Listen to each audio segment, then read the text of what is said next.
नमस्कार।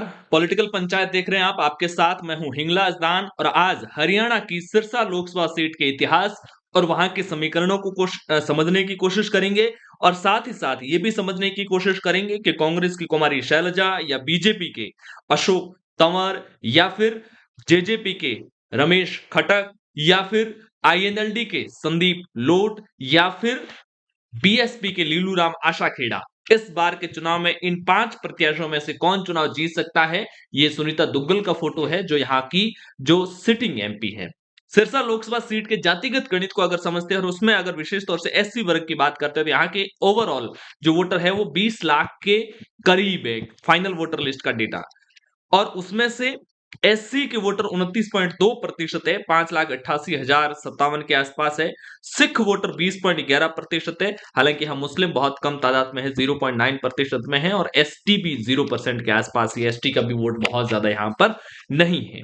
यहां सिरसा लोकसभा क्षेत्र में आने वाली अगर 8 विधानसभा सीटों की हम बात करते हैं तो उन 8 विधानसभा सीटों में से देखिए, हरियाणा में विधानसभा की 90 सीटें हैं, लोकसभा की 10 सीटें। अगर अपन एक लोकसभा सीट के हिसाब से देखें तो विधानसभा की 9 सीटें आती हैं। सिरसा लोकसभा क्षेत्र में सिरसा जिले की सभी 5 विधानसभा सीटें, फतेहाबाद की 3 सीटें, टोहाना, फतेहाबाद, रतिया और जिंद जिले की नरवाना 1 सीट। इन 9 सीटों को विधानसभा क्षेत्रों को मिलाकर के ये एक लोकसभा क्षेत्र बना है, जिसमें से अभी 2 सीटें बीजेपी जेजेपी के पास में है, नरवाना और टोहना। बीजेपी के पास फतेहाबाद और रतिया है। कांतावली और डबवली कांग्रेस के पास में है। रनिया फिलहाल खाली है। सिरसा निर्दलीय गोपाल कांडा है और एलनाबाद इनेलो के पास में है। ये वहां की विधानसभा सीटों, उस एरिया में आने वाले एमएलए की स्थिति है। अगर पिछले 20 सालों में यहां हुए चुनावों का वोट प्रतिशत देखते हैं और 2009 के लोकसभा चुनाव, 2009 के विधानसभा चुनाव, 2014 के लोकसभा चुनाव, 2014 के विधानसभा चुनाव, 2019 के लोकसभा चुनाव, 2019 के विधानसभा चुनाव, अब लोकसभा चुनाव हाल ही में हुए हैं, तो किस पार्टी को, कांग्रेस को, बीजेपी को या दूसरी पार्टियों को कितने वोट मिले हैं उसकी बात करते हैं। अगर प्रमुख पार्टियों के तौर पर बीजेपी और कांग्रेस को देखते हैं, 2009 के लोकसभा चुनाव में यहाँ पर कांग्रेस को मिले थे 42.4%, बीजेपी को 0 इसलिए क्योंकि बीजेपी ने इनेलो गठबंधन के कोटे में ये सीट दी थी जिसे 38.7% वोट मिले थे और बाकी पार्टियों को छोटे छोटे वोट मिले। 2009 के विधानसभा चुनाव में यहाँ पर इनेलो और बीजेपी मिलकर लड़े थे। इनेलो 35.2% और बीजेपी ये करीब 37.37% है और कांग्रेस को यहाँ पर 35.2% वोट मिला।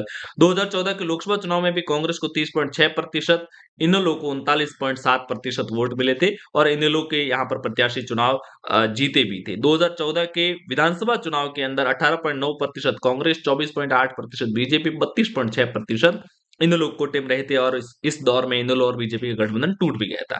2019 के लोकसभा चुनाव में 29.6% कांग्रेस, 52.3% बीजेपी, 6.5% इनेलो के वोट रहे। 2019 के विधानसभा चुनाव में कांग्रेस 20%, बीजेपी 29.1% और इनेलो 5.6% था। ये वहां का वोट शेयर था। अब अगर सिरसा लोकसभा सीट के अंदर अगर अपन 1967 के अंदर जब हरियाणा बना और उसके बाद 1971 के अंदर पहली बार यहां पर चुनाव हुए, तब से लेकर के 2019 तक का इतिहास अगर देखते हैं, वहां का विनर कैंडिडेट कौन था, वो किस पार्टी का था, उसे वोट कितने मिले, रनर अप कैंडिडेट कौन था, उसकी पार्टी कौन सी थी और उसको वोट कितने मिले और दोनों के बीच में अंतर कितना रहा, इसकी बात करें तो 1971 में यहाँ पर दलबीर सिंह कांग्रेस के 2,13,610 वोट पाकर जीते थे और जगन्नाथ वीएचपी के नंबर 2 पर रहे थे, 91,987 वोट मिले थे, 1,21,623 वोटों का अंतर रहा था। 1977 में चंद्रम भारतीय लोकदल के चुनाव जीते, 2,70,861 वोट मिले और दलबीर सिंह को हराया 1,53,168 वोटों से। 1980 के अंदर दलबीर सिंह वापस चुनाव जीत गए, 1971 में जीते, 77 में हारे, 80 में जीत गए, 84 में फिर जीते, 1989 में यहां पर जनता दल के हेतराम चुनाव जीते, जिन्होंने मनीराम जो कांग्रेस के उम्मीदवार थे उनको 38,413 वोटों से हराया। 1991 में कुमारी शैलजा जो अभी कांग्रेस के टिकट पर चुनाव लड़ रही हैं, वो 1991 और 96 के अंदर यहाँ पर सांसद रही थी। और जो दलबीर सिंह है, ये भी कुमारी शैलजा के पिता ही थे।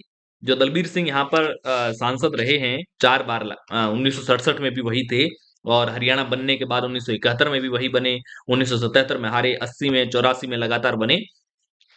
1991 में कुमारी शैलजा यहां से सांसद बनी कांग्रेस की टिकट पर, जनता पार्टी के हेतराम को चुनाव हराया। 1996 में फिर शैलजा कुमारी यहां से चुनाव जीती, सुशील कुमार एसएपी के जो शिरोमणि अकाली समता पार्टी के थे, शिरोमणि अकाली दल माफी चाहूंगा, समता पार्टी को उनको हराया। 1998 में सुशील कुमार इंदौरा यहां पर चुनाव जीते, जिन्होंने कुमारी शैलजा को चुनाव हरा दिया था। 2,15,521 वोट उनको मिले थे और 93,930 वोटों का अंतर रहा। और उसके बाद में कुमारी शैलजा को कांग्रेस ने अंबाला शिफ्ट कर दिया था।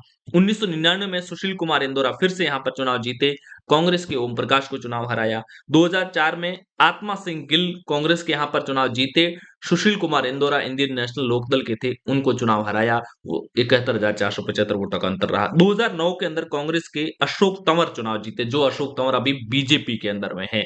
जब कुमारी शैलजा को ही कांग्रेस का प्रदेश अध्यक्ष बनाया था, तभी अशोक तंवर ने कांग्रेस छोड़ दी थी और फिर वो चले गए थे आम आदमी पार्टी में, और अभी कुछ समय पहले तक वो आम आदमी पार्टी कैंपेन कमेटी के चेयरमैन थे और आम आदमी पार्टी से बीजेपी में आए हैं। और जो यहाँ पर सिरसा से सांसद थे, उनको नायब सिंह सैनी को चूंकि हरियाणा का मुख्यमंत्री बना दिया, और ऐसे में बीजेपी के लिए यहाँ पर बहुत कंफर्टेबल स्थितियां हो चुकी थी, टकराव की स्थितियां खत्म हो चुकी थी और दोनों धड़े मिलकर के इस बार यहाँ पर चुनाव लड़ रहे हैं। 2014 में चरणजीत सिंह रोड़ी इनेलो के थे, वो चुनाव जीते। हालांकि 2019 के अंदर अशोक तंवर जब सुनीता दुग्गल के सामने हारे थे, तब चरणजीत सिंह रोड़ी यहाँ पर नंबर 4 पर चले गए थे, उनको 88,000 के आसपास यहाँ पर वोट मिला था। अगर हम 2019 के अंदर जिन प्रत्याशियों को जो वोट मिले उसकी अगर बात करते हैं, तो सुनीता दुग्गल को जो बीजेपी की प्रत्याशी थी उसे 52.13% वोट मिले थे, 7,14,351 वोट मिले थे। नंबर 2 पर अशोक तंवर को 4,04,433 वोट मिले। इस बार बीजेपी और कांग्रेस के प्रत्याशी दोनों साथ में आ गए, तो ये कैलकुलेटिव परसेंटेज और ज्यादा हो सकता है। तीसरे नंबर पर 2019 के अंदर जो निर्मल सिंह थे, वो रहे थे, जिनको यहाँ पर 7% वोट मिले थे, जेजेपी के थे, और 95,914 वोट मिले थे। चरणजीत सिंह रोड़ी नंबर 4 पर रहे थे, 88,093 वोट मिले थे। और 5वें नंबर पर बसपा के जनक राज अटवाल रहे थे, जिनको 1.83% कह दो या 25,107 वोट मिले थे। अब जब 2024 का चुनावी रण फिर से सज चुका है, कांग्रेस की कुमारी शैलजा या बीजेपी के अशोक तंवर या फिर यहाँ पर इनेलो की तरफ से जो संदीप लोट है वो चुनाव जीतेंगे, जेजेपी के रमेश खटक चुनाव जीतेंगे, या फिर बसपा के लीलू राम आशाखेड़ा चुनाव जीतेंगे, इसको लेकर के आपकी क्या कुछ राय है कमेंट बॉक्स में जरूर बताइए। पॉलिटिकल पंचायत पर पहली बार आए हो और हरियाणा की लोकसभा सीटों का इसी तरह का इतिहास देखना चाहते हो तो चैनल को सब्सक्राइब जरूर कीजिएगा। शुक्रिया।